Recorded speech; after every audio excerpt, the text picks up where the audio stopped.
For the New York Jets, all eyes are now on the 2025 NFL Draft. And when the Jets pick at 7th overall, some options are better than others. Let's discuss the good and the bad today on Locked On Jets.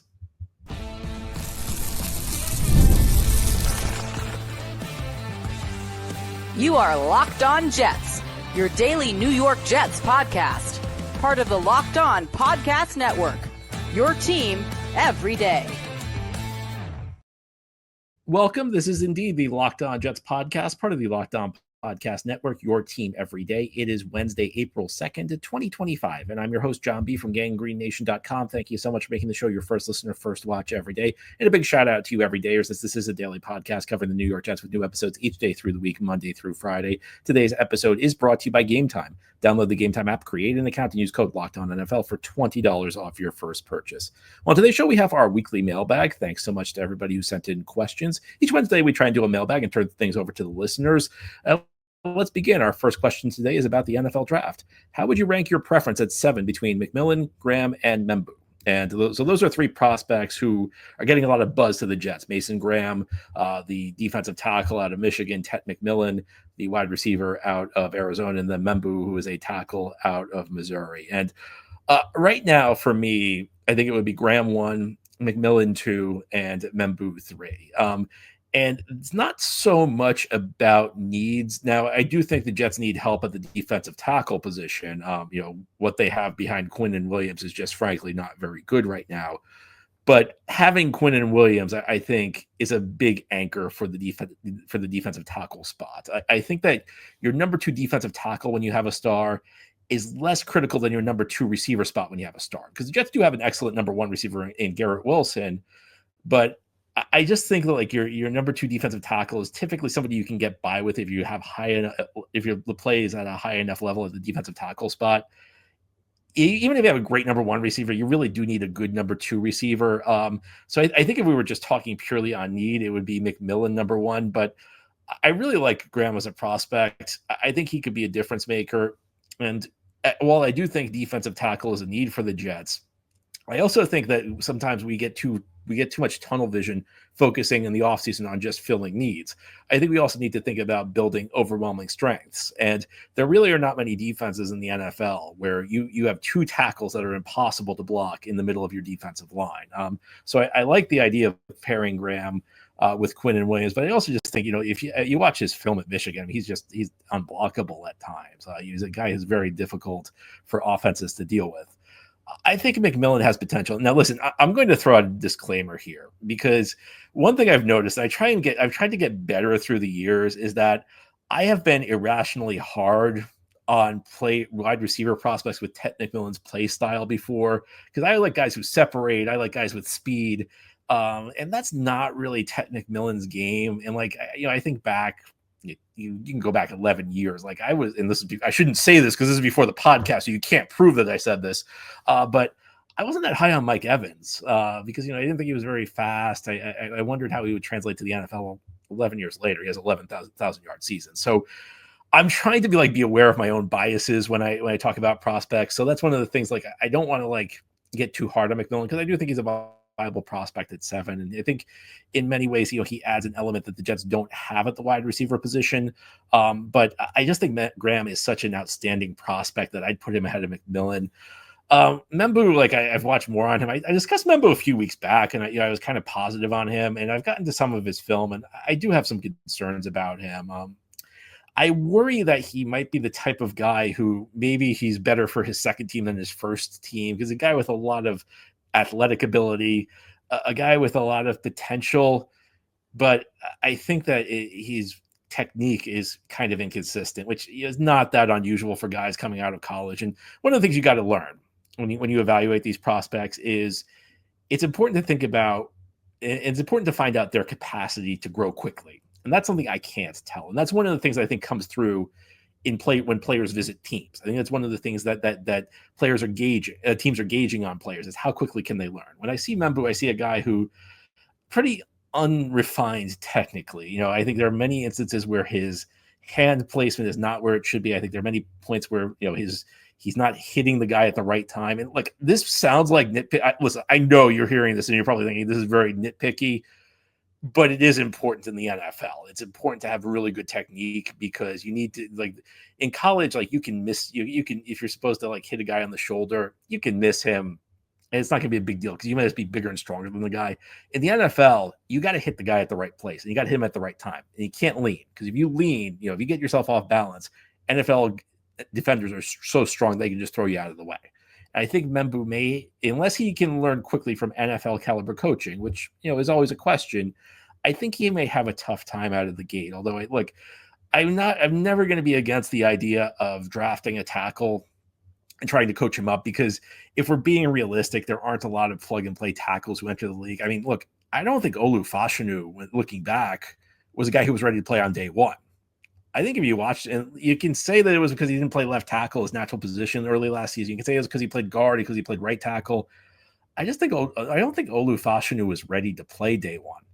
I think Olu Fashanu was ready to play about halfway through the season. I think the Jets did a good job. I hate them praising Keith Carter, but I think the Jets did a good job, working him up. And by the time he took over for Tyron Smith, he actually was ready. And I think that's one of the things. You may not be ready day one. You may be ready halfway through the season. I think Membu may have a longer runway to getting there. And that's not to say, I'm going to be upset if the Jets draft him. Again, I'm not going to be I'd never be upset if the Jets focus on the offensive line in the NFL draft, but I don't know that Membu is necessarily the guy that I'm in love with right now at least at the 7th overall pick. So I'd say right now, Graham 1, McMillan 2, Membu 3. Next question. Why do you not think Shedeur Sanders is worth taking at 7? So sometimes I disagree with the move the Jets make. And I just think it's the craziest thing in the world. It's how could you do this? That's crazy. There's no justification for this. That's like when the Jets drafted Christian Hackenberg in the 2nd round. There are also moves the Jets make where I say, you know what, that's not the direction I'd go in, but I understand why you did it. And I'm going to give you a chance.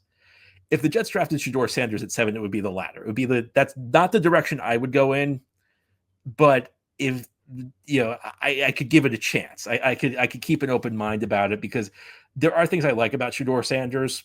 This is going to sound another thing that's going to sound crazy. His offensive line stunk. I think that's actually a good thing because I think in the NFL, you got to understand how to operate under pressure. And Shedeur Sanders has dealt with an offensive line that couldn't block. And they couldn't block anybody if you watch his Colorado film. And so he had to learn to operate under pressure. And how many times do you see a guy in college succeed because he never faces pressure? His offensive line's great. So I like that. I think Shedeur Sanders, there are moments where you see him have kind of advanced reads on concepts in the NFL. Another thing that would be good, and I've been arguing that the Jets are not a great situation for a quarterback right now on some levels. On one level, they're a very good fit for a young quarterback because they have Justin Fields who's going to be the starter. So the young quarterback can sit at least at the start of the year. And Justin Fields is probably going to get at least half the season no matter how he plays. So you would not be pressed into starting a quarterback week 1. But I just have concerns about the general trajectory of the Jets franchise. I mean, I don't love the idea of bringing in another quarterback at this point. I like the idea of maybe building the rest of the team up. And Sanders, I mean, there are moments where Sanders looks shaky. I think one tendency I don't like. I do think he can function under pressure, but he has one tendency that's really bad where when he feels pressure off the edge, sometimes he backpedals. So if you add up the things that are good and the things that are bad, there's enough good there that I think you could justify the 7th pick. But I think for where the Jets are right now, quarterback's not really where I'd want to gamble because if you draft a quarterback at 7, that means you're committing to him for probably the next 2 to 3 years at least. And I don't know that the Jets should be committing to any quarterback at this point. I think that one of the problems with the Jets, and again, Justin Fields is will block this a little bit, but I just think there's too much pressure on the team. I think that there's just I don't like the idea of the Jets focusing on another franchise quarterback and putting too much on him, and he's got to be the savior of the franchise. I like the idea of building up the team. I like the idea of Glenn kind of establishing himself here, kind of the Jets maybe overachieving a bit this year and then getting a quarterback next year. But another thing I say, and I'm going to contradict myself, is you can't always wait for the time that's convenient for you to get a quarterback. So I'm inclined to give this new regime the benefit of the doubt. If they really like Shedeur Sanders, it's something that I would love, but it's not something that I could probably live with. Now, here on the Locked On Jets podcast, we'll turn our attention from a very exciting concept, the Jets drafting a quarterback in the 1st round, to a very unexciting concept, owner Woody Johnson. I've heard from some of you. You have some thoughts. You have some questions on Woody. Let's talk more Woody Johnson as we continue here on this Wednesday mailbag edition of Locked On Jets. Today's episode of Locked On Jets is brought to you by Gametime. Imagine watching your favorite team live, feeling the energy of the crowd, and witnessing unforgettable moments. There's nothing like experiencing a big game in person. Well, getting tickets should not be stressful. That's where Gametime comes in, making it easier than ever to grab last-minute tickets at unbeatable prices. You can check the Gametime app. I guarantee you there's going to be amazing deals on huge matchups coming up, and they have a lowest price guarantee, or Gametime will credit you 110% of the difference, and it gives you peace of mind. With seat views before you buy, no surprise fees, and a lowest price guarantee, you can book with total confidence. I just tell you about Gametime. I use it myself. I've used it on many occasions. Every occasion it's been a last minute deal, and I found an amazing seat at a great price. It's not just for games. You can do concerts, you can do comedy, you can do theater, whatever you want at Gametime. Take the guesswork out of buying tickets with Gametime. Download the Gametime app, create an account, and use code LOCKEDONNFL for $20 off your first purchase. That's LOCKEDONNFL, Locked On NFL with no space. One word, no space, for $20 off. Download Gametime today. Last minute tickets, lowest price, guaranteed. Thank you so much for making Locked On Jets your first listener, first watch every day. Big shout out to you everydayers, as this is a daily podcast covering the New York Jets. Let's continue now with our weekly mailbag. Our next question comes from Taylor, who writes, John, one of the most depressing things about being a Jets fan these last 2 years is how much I did not like the team. Between catering to Aaron Rodgers' every need and the Woody Johnson show, I simply found the Jets hard to root for, even unlikable, even as underdogs. Do you think this team is on its way to building a better culture? What do you make of news reports of Johnson's recent mass firing of regular Jets staff? Yeah, it's a great question, Taylor. And, you know, I think a lot of what you said is kind of like personal. Like your opinion may differ from mine, and my somebody else might differ from yours and mine. I personally had a tough time rooting for the Jets the last couple of years because, you know, I think when you're a fan, you want your team to be like a scrappy group of overachievers, and the Jets were like the total opposite of that. And like the player who I think embodied the last 2 years of the Jets, this is like usually I feel bad about singling somebody out, but this is a guy nobody likes anyway. Like the ultimate Jet player from the last 2 years, even though he was only here one of the 2 years, I think was Hassan Reddick.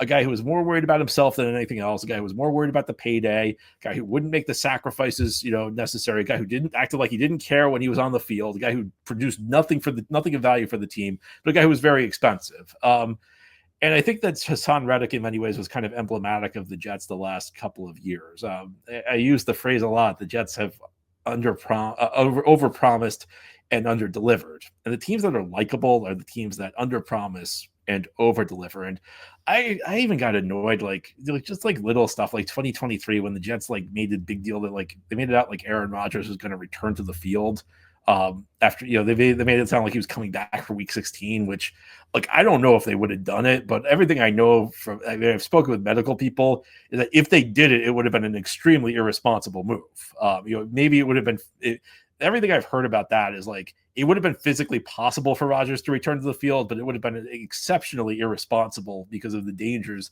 of re-injury at that point in time. But you go down the list. What Woody Johnson said, like the dysfunction behind the scenes, just the level of expectations the team set, and the way that they fell so far short. For me, it was a very frustrating time to be a Jets fan because there wasn't anything that was like redeemable about the team. And the thing that made it more frustrating for me is I really liked what direction the Jets were moving in prior to that, because for the first time in a while, it felt like the Jets were like doing things the right way, investing in draft picks, drafting really good young players. Like the Jets had a really good young core, and they were developing them, and then they just kind of like they were making progress, and like the progress may not have been fast enough. And look, Joe Douglas obviously made a lot of mistakes prior to 2023, but at the end of the day, they went from 2 to 4 to 7 wins.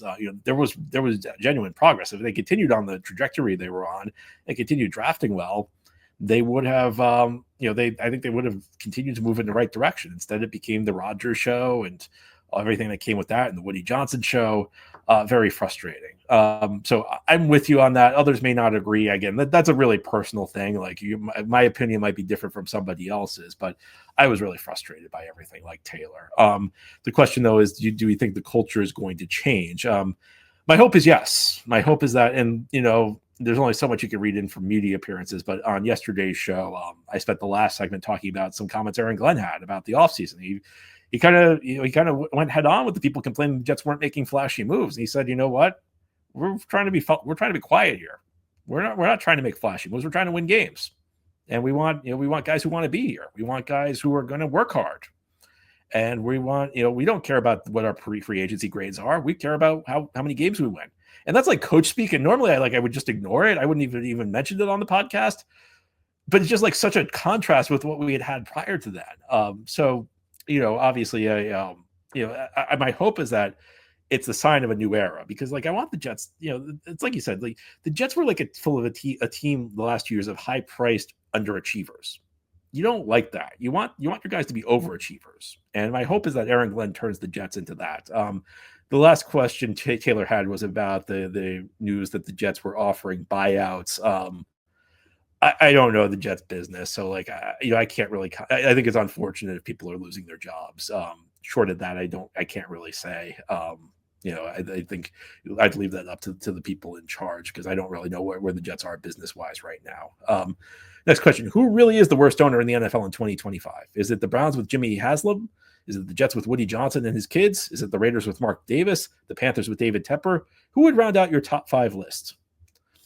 I'll tell you a guy who like kind of flies under the radar is John Mara, a guy across town with the Giants. And I think John Mara is kind of like skating by because he has 2 Super Bowl wins during his tenure. But the thing nobody talks about is the reason John Mara has 2 Super Bowl wins is that before his father passed away and handed the team over to John Mara, Wellington Mara, his father, hired Tom Coughlin and drafted Eli Manning. So that's the reason. Like outside of that, I don't think John Mara is much better than Woody Johnson. Is Woody Johnson the worst owner in the NFL right now? I think we're going on the last 12 months. Yes. I can't think of another owner who did more damage.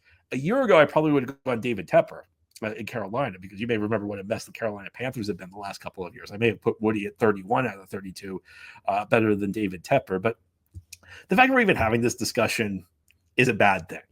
The fact that we're discussing, like, is Woody Johnson worse than David Tepper or Jimmy Haslam?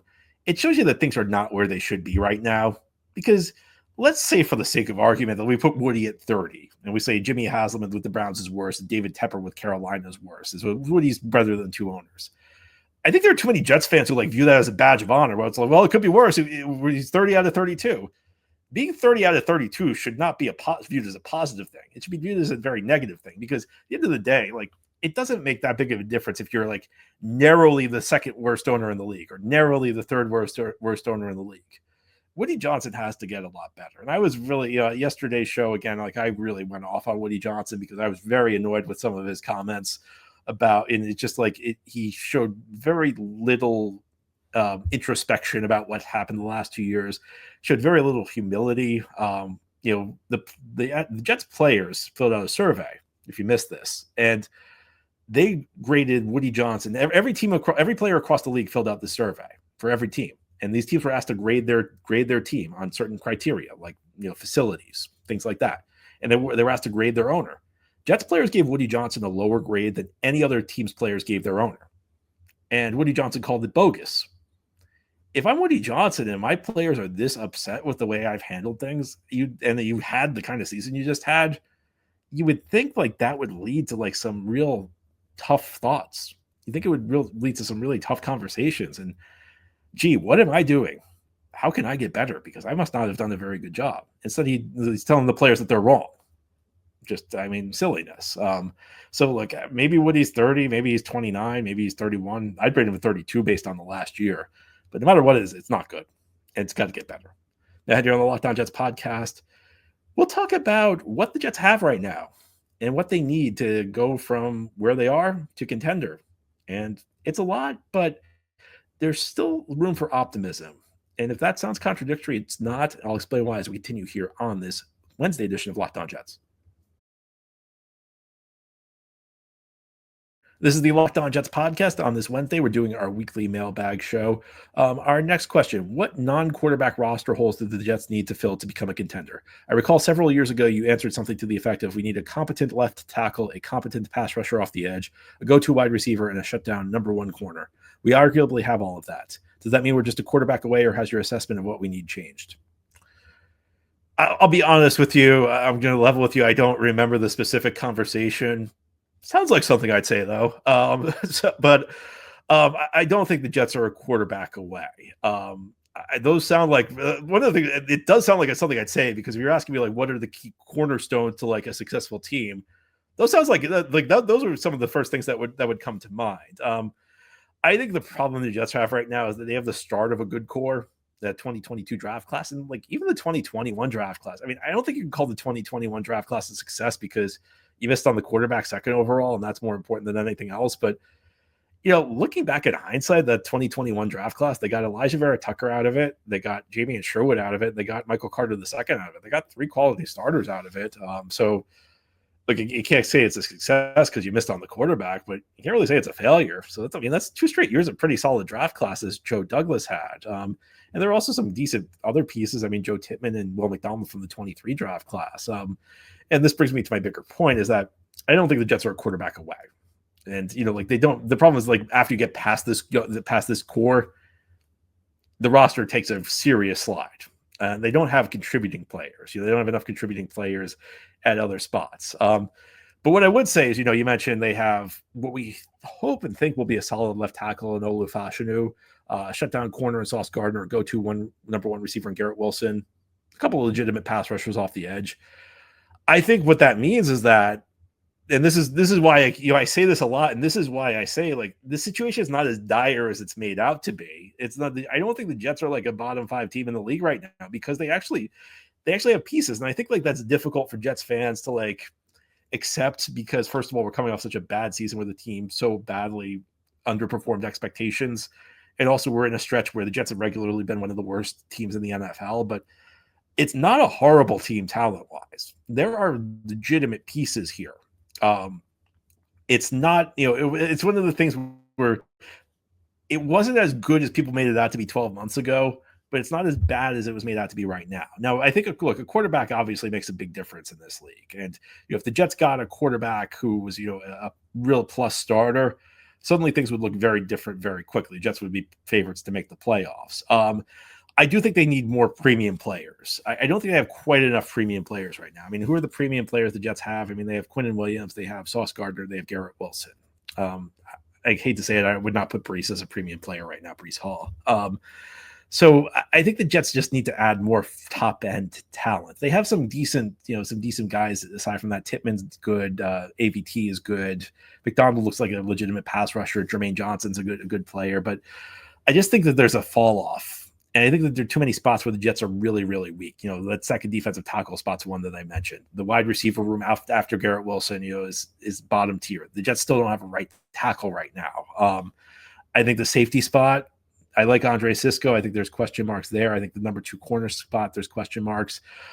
So I think that there are still pieces to be found. And I don't think it's necessarily so, like, I mentioned, I think the show that's being referenced from years ago, I've really mentioned, like, these are the cornerstone spots where you need guys.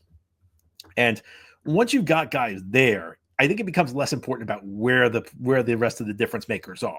I think those are the spots where you really want somebody, but then you have to add a difference maker somewhere else. So that's one of the reasons I mentioned Mason Graham, is that, if you put Graham next to Quinnen, that changes your defense in a profound way, in a way that kind of transcends getting a second, kind of transcends filling a hole, because you're also creating an overwhelming strength. You're creating something the other team needs to match up with. And I think it's one of the things the Jets lack right now, is they lack that one area where it's just like you overwhelm the opposition. And that could be, on the defensive line, that could be adding, another, could be Brandon Stevens stepping up and being a great corner. It could be the Jets drafting Ted McMillan and suddenly having a 1-2 punch with Garrett Wilson. It could be, maybe you find a right tackle in the draft and this offensive line really starts to take form. The Jets aren't dominant anywhere right now. And to be a contender, you have to be dominant at a few spots. I don't think there's any spot. I think there's spots where the Jets have good players at the premium positions. And that's important. That's something the Jets have lacked in the past. But I don't think there's any like position group that completely overwhelms the opposition. I think that more than anything is what needs to change. And I think once you fill those spots, the quarterback, the left tackle, the pass rusher, the corner, the wide receiver, it becomes less important where they are. It just becomes important to have them. I think the Jets need to build areas of overwhelming strength. Anyway, that's all for today's episode. This has been the Locked On Jets podcast, part of the Locked On Podcast Network. Your team every day is our motto. As always, if you enjoy the show, hit the subscribe button where you're watching or listening so that you'll never miss an episode. Please give this show a 5-star review if you like it. A big thumbs up on YouTube as well. Enjoy your Wednesday, everybody. We'll be back tomorrow to talk more Jets.